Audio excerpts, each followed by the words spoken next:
Hello guys, welcome back to our channel.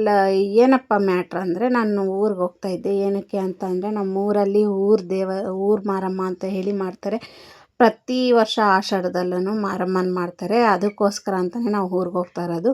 ನಾವು ಹೋಗೋದು ಹೆಂಗಪ್ಪ ಅಂತ ಅಂದರೆ, ನಾವು ಚಿಕ್ಕಬಾಣವರ, ಹೆಸರುಘಟ್ಟ ಆ ರೂಟಲ್ಲೇ ಹೋಗ್ತೀವಿ. ಯಾಕಂದರೆ ಆ ರೂಟಲ್ಲಿ ಹೋದರೆ ಸ್ವಲ್ಪ ಹಳ್ಳಿ ಫೀಲ್ ಬರುತ್ತೆ ಆ್ಯಂಡ್ ಗಾಡಿಗಳು ಅಷ್ಟು ಓಡಾಡಲ್ಲ. ಅದಕ್ಕೋಸ್ಕರ ಅದು ಸೇಫ್ ಜರ್ನಿ ಅಂತ ಹೇಳಿ ನಾವು ಆ ರೂಟಲ್ಲಿ ಹೋಗ್ತೀವಿ. ಆ್ಯಂಡ್ ಯಾವಾಗ ಹೋಗಬೇಕು ಅಂದರೆ ಅದೇ ರೂಟಲ್ಲಿ ಹೋಗ್ತೀವಿ. ಹೈವೇ ಮೇಲೆ ಹೋಗಲ್ಲ. ಹೈವೇಲಿ ತುಂಬ ಗಾಡಿ.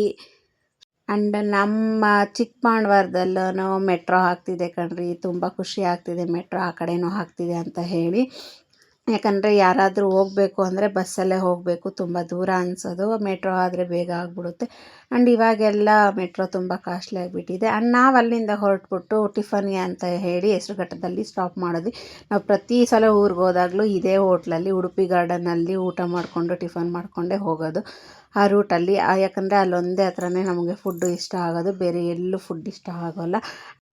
ನಾವು ಟಿಫನ್ ಮುಗಿಸ್ಕೊಂಡು ನೆಕ್ಸ್ಟ್ ನಾವು ಊರ ಕಡೆ ಪ್ರಯಾಣ ಸ್ಟಾರ್ಟ್ ಮಾಡಿದ್ವಿ.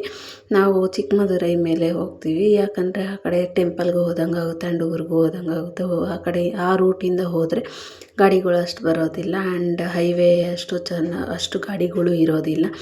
ಅದಕ್ಕೋಸ್ಕರ ಆ ರೂಟಲ್ಲಿ ಹೋಗ್ತೀವಿ. ಇದು ಬಂದು ಚಿಕ್ಕಮದುರೈ ಹತ್ರ ಇರೋದು.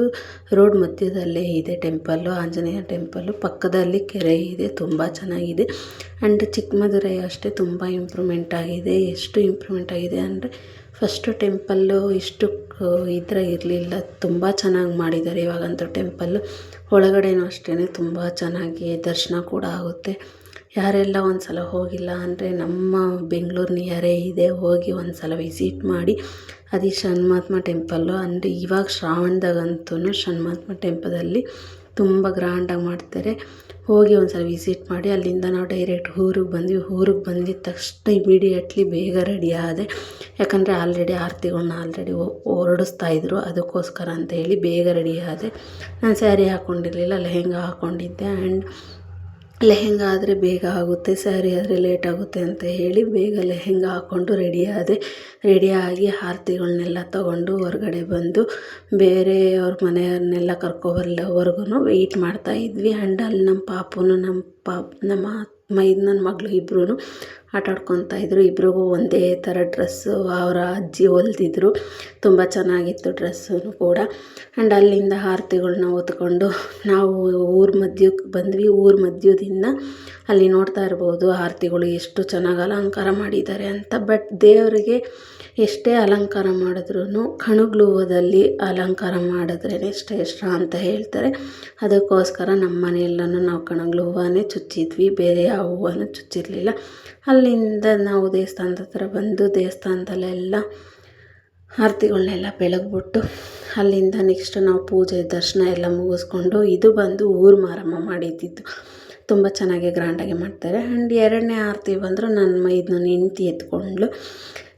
ನಾನು ಒಂದು ಎತ್ಕೊಂಡಿದ್ದೆ ಅಲ್ವಾ, ಅದಕ್ಕೋಸ್ಕರ ನನ್ನ ಮೈದನ ಹೆಂಡ್ತಿ ನಾನು ಎತ್ಕೊತೀನಕ್ಕ, ಒಂದು ನೀನೊಂದು ಎತ್ಕೊಂಡಿದ್ದೆ ಅಂತ ಹೇಳಿದ್ಲು. ಸರಿ ಆಯಿತು ಅಂತ ಹೇಳಿ ನನ್ನ ಮೈದನ ಹೆಂಡ್ತಿ ಕೊಟ್ಟೆ. ಅದನ್ನು ಹೊರಗಡೆ ತೊಗೊಂಡು ರೆಡಿಯಾಗಿ ಹೊರಗಡೆ ಬಂದ್ವಿ. ಅದು ದರ್ಶನ ಮಾಡೋಣ ಅಂತ ಹೇಳಿ. ಅದು ಒಂದು ಊರ ಪಕ್ಕದಲ್ಲೇ ಇರೋದು, ಸ್ವಲ್ಪ ದೂರನೇ. ಯಾರೇ ಆರತಿ ಹೊತ್ಕೊಂಡ್ರು ಯಾರು ಚಪ್ಪಲಿ ಹಾಕ್ಕೊಳೋ ಹಾಗಿಲ್ಲ, ಹಾಗೆ ಹೊತ್ಕೊಂಡು ಹೋಗಬೇಕು. ತುಂಬ ಚೆನ್ನಾಗಿದ್ವು ಆರತಿಗಳು. ಆ್ಯಂಡ್ ತುಂಬ ಖುಷಿನೂ ಆಯಿತು. ಅಲ್ಲೆಲ್ಲ ಹೋಗಿ ಎಂಜಾಯ್ ಮಾಡಿದ್ದು ತುಂಬ ಖುಷಿ ಆಯಿತು. ಅದಾಗಿದ್ದು ನೆಕ್ಸ್ಟ್ ಡೇ ವ್ಲಾಗ್ ಕಂಟಿನ್ಯೂ ಮಾಡಲಿಲ್ಲ. ಇದೇ ವ್ಲಾಗಿಗೆ ಲಾಸ್ಟ್ ಮಾಡಿದ್ದೀನಿ. ಯಾರೆಲ್ಲ ವೀಡಿಯೋಸ್ ನೋಡ್ತಾ ಇರ್ತೀರೋ, ನಿಮ್ಮೂರ ಕಡೆಯೂ ಇದೇ ಥರ ಆರತಿಗಳು ಮಾಡ್ತಾರಾ, ಹೊತ್ಕೊಂಡು ಹೋಗ್ತಾರಾ ಅಂತ ಹೇಳಿ ಕಮೆಂಟ್ ಮಾಡಿ. ಯಾರೆಲ್ಲ ವೀಡಿಯೋ ನೋಡ್ಬಿಟ್ಟು ಸುಮ್ಮನೆ ಆಗ್ತಾಯಿದ್ದೀರೋ ಪ್ಲೀಸ್ ಸಬ್ಸ್ಕ್ರೈಬ್ ಮಾಡ್ಕೊಳ್ಳಿ. ಸಬ್ಸ್ಕ್ರೈಬ್ ಮಾಡ್ಕೊಂಡು ವೀಡಿಯೋಸ್ ನೋಡಿ, ಪ್ಲೀಸ್ ಸಪೋರ್ಟ್ ಮಾಡಿ. Thanks for watching.